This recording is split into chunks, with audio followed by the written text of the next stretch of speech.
I raised the bow, hyper-focused. The target was right in front of me. Watch me conquer. Only...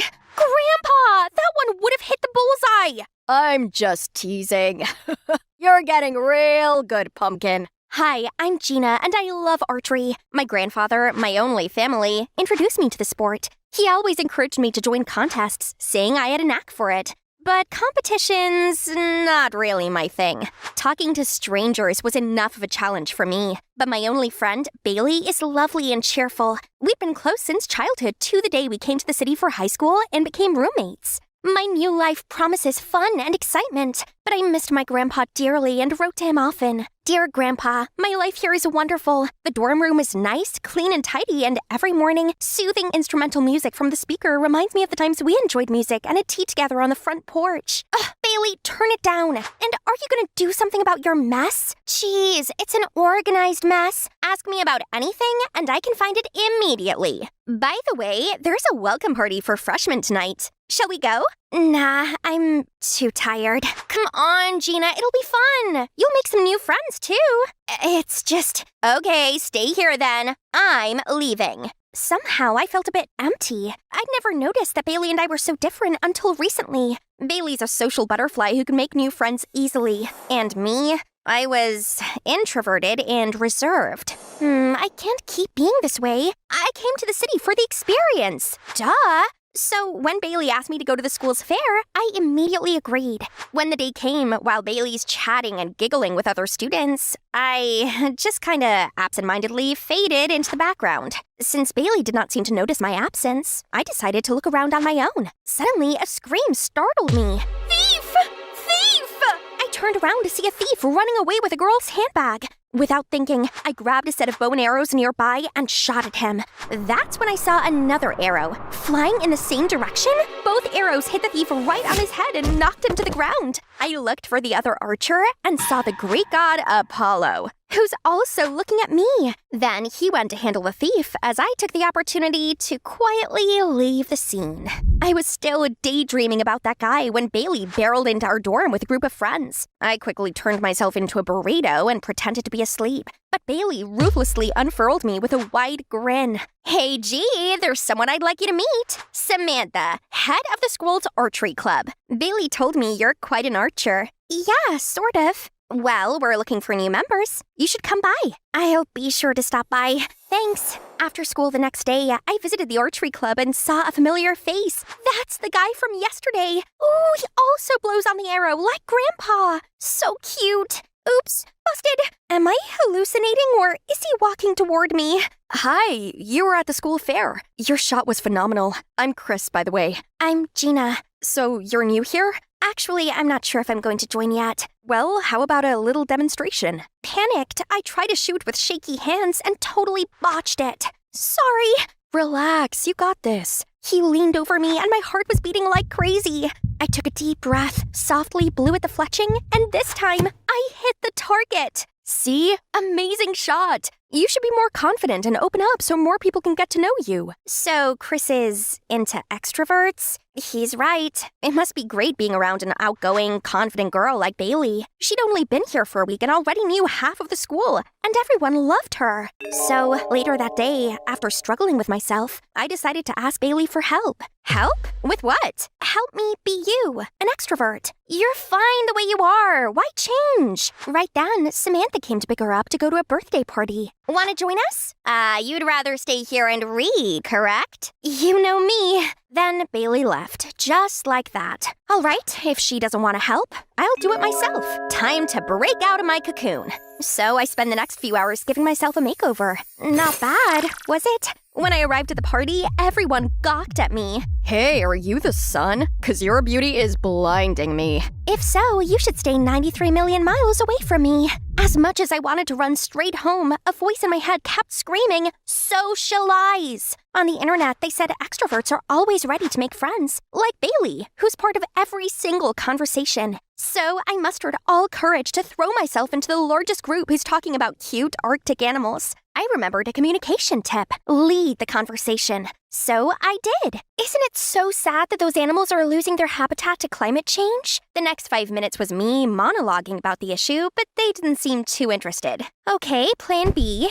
Bailey also always knows how to stand out, so when everyone started dancing, I stood in the middle of the room and danced my heart out. But after that, everyone looked at me like I was an alien, including Chris. When I was finally in my room, I felt totally defeated. Do you seriously want to be an extrovert? I need to, Bailey. If so, maybe take it slow and don't push yourself too hard. You don't have to become outgoing overnight. Ugh, Bailey clearly didn't believe I could do it. Fine, I'll show her she wasn't the only charming extrovert here. My first order of business was joining the archery club. That would be my best chance to impress Chris. To make up for the embarrassment at the party, I braced myself and approached the most playful guy here. Hi, I'm Gina. I like your shirt. Thanks. I'm Patrick. Patrick is the student council president. He's here to help promote the archery club. Then whenever Chris passed by, I tried to joke around with Patrick, although he seemed distracted. But Chris just turned away and looked unhappy. Gina, what's the deal with you and that Chris guy? He keeps looking over here. Oh, Chris? He's just a clubmate. Maybe it's 'cause he doesn't like me very much. Boys thing. Anyway, I'm thinking about joining this club. Would you teach me? Sure thing. After that, Patrick and I often practiced archery together. I got too excited and set the target as far as I could, pulled a string with all my might, and tried to keep my cool as the arrow hit the bullseye. Out of nowhere, Chris popped out. Awesome, Gina. Best shot I've ever seen. Impressive, Gina. Wanna grab a drink before you teach me how to do that? Right then, Chris offered me a bottle. You like apple juice, right? I saw you only drink that at the party. He noticed! Thank you! Would you like a ride back later? Finally, a chance to get closer to Chris. I'll drive you, Gina. I'm more familiar with that route. I was gonna say no, but Patrick had already pulled me away. Why did he ruin my romantic moment? Maybe he liked me too, but I already had my sights set on Chris. Chris seemed to care about me, but it would take a little more for us to actually be a thing. Everything was falling into place, and I felt like I was becoming more outgoing. Though sometimes I still took detours or hid in the restroom to avoid small talks, things with Chris were going well. But the next day, I saw Bailey and Chris locking arms and laughing happily on the street. Are they dating? Then why did Chris keep my hopes up and act like he cared about me? All my efforts were for nothing. Even if I tried to be like Bailey, of course Chris would prefer the original. I glumly went to my room shortly before Bailey, holly jolly as usual, came back. You look awfully happy. Hot date? Nope, not at all. Are we having secrets now? Of course not! Anyway, what are you up to today? Beating around the bush, huh? She's obviously in love with Chris, but why keep it a secret? Just so they could still mess with others' feelings. After that, I refused to talk to Bailey and avoided Chris. Whenever he greeted me, I'd pretend I didn't see him. And if he approached me, I'd go to Patrick or ask him to take me home. It was petty, but what else could I do? In Patrick's car, I got Chris's texts. He probably just wanted to two-time me, so I turned off my phone. Everything okay? Yeah, I'm fine. You're not a very good liar, but I have just the thing to cheer you up. A few minutes later, we pulled up to a quiet spot with a stunning view. But magnificent as the sunset was, I still felt the sadness wash over me. Want to talk about it? And I did. I really did. It felt good to finally get everything off my chest. Patrick listened patiently, nodding in understanding. When I finished, it's already twilight. Thank you for listening to my rant. Sure, anytime. I want to be there for you, Gina, and I would never hurt you. I know you're into Chris, but I really care about you. You're a true hidden gem, and I want to help you be all that you're meant to be. I was surprised. At that moment, Patrick became even more attractive than I'd ever thought. Maybe I should be with someone like him and forget about those toxic people. So, I agreed to date him. The following day, Patrick already made it public. See, that's what a decent guy would do. He took me to the spa, cooked for me, and was always so sweet. I'd never felt this way for anyone, and it actually felt like love. However, it wasn't always peachy being Patrick's girl. He constantly attended tons of events as the student council president and would have me as his +1. On those occasions, Patrick would talk to everyone while I stood awkwardly. I wanted to join, but didn't know how. All right, laughing would totally show that I'm following their conversation, but everyone just stared blankly at me. What's so funny about my grandma's broken hips? Oh, jeez, I wanted to dig myself a hole immediately.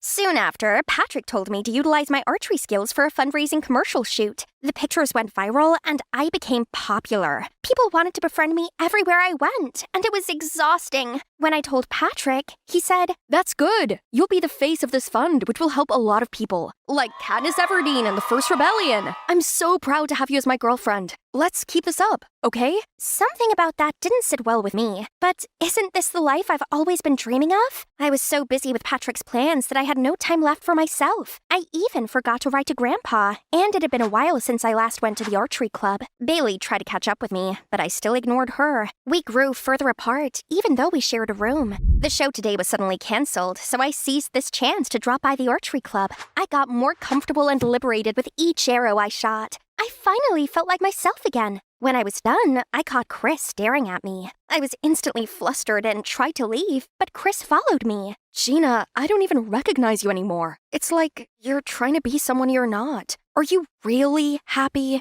You're the fake one. You like social butterflies, don't you? If I stop trying, I'll become invisible again. You just don't like Patrick, and it bothers you that he's my boyfriend. You're right. I don't like him, but it has nothing to do with this. Not wanting to hear any more of his lies, I just stormed off. But as much as I didn't want to believe Chris, his words got me thinking. I found Bailey waiting for me in our dorm room. She looked a bit timid. How are things going between you and Patrick? Everything okay? Of course. You got a problem with us?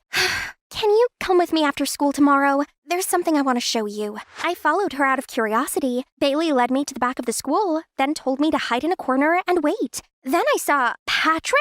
He wrapped his arm around Bailey, who promptly pushed him away. Come on, I know you've got a thing for me, Bailey. Why won't you leave me alone? You literally have a girlfriend. Pfft, Gina, I made that chick who she is. A cash grab to make a quick buck off of. That stupid girl still believes that was actually a fundraiser. I could have picked anyone, but the fact that it bothers Chris when I'm with her was the icing on top. I can't be with that obnoxious weirdo, but you? A magnificent work. I can't take it anymore and bolted towards Patrick and slapped him right across his smug face. You are the biggest jerk I've ever met!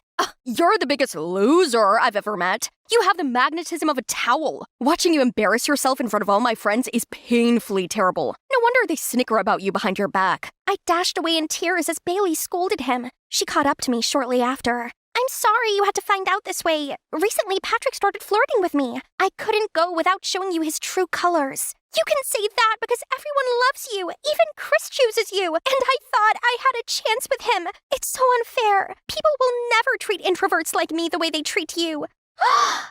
Wait! You like Chris? Having no energy left to be angry, I slumped down, sobbing. Listen, I'm sorry that I refused to help you become an extrovert. The reason is, you're already amazing, Gina. Since we were kids, I've always admired you. You're smart, patient, and determined. What? Would you believe me if I said I wanted to be more like you? But then I realized that introverts and extroverts have their own strengths, and we do best when we're ourselves. That's why I am who I am, and you should be none other than yourself. I held back my tears as best as I could and hugged Bailey tightly. I'm sorry for misunderstanding you. Thank you for telling me what I need to hear. I returned to my room and saw a letter from Grandpa. He asked how I was lately and why I stopped writing to him. He knew living in a new environment would be difficult, but as long as I understood my own worth, I could overcome everything. He finished his letter by saying he'll always love me unconditionally. Tears welled up in my eyes again. Shortly after, Bailey came back all excited. I have a surprise for you. When we got outside, Chris was already waiting. I was extremely embarrassed and confused to see him. Gina, from the moment we met at the fair, I haven't stopped thinking about you. I was impressed with your archery skills, but before I knew it, I was charmed by your intelligence, kindness, even your shyness. Aren't you dating Bailey? What? Chris is my cousin. He talks about you all the time. I was gonna set you two up, but you were already with someone else. I couldn't believe my ears, and my heart went wild. At that moment, Bailey received another flirty text from Patrick. Ugh! What am I supposed to do with this sleazeball? Well.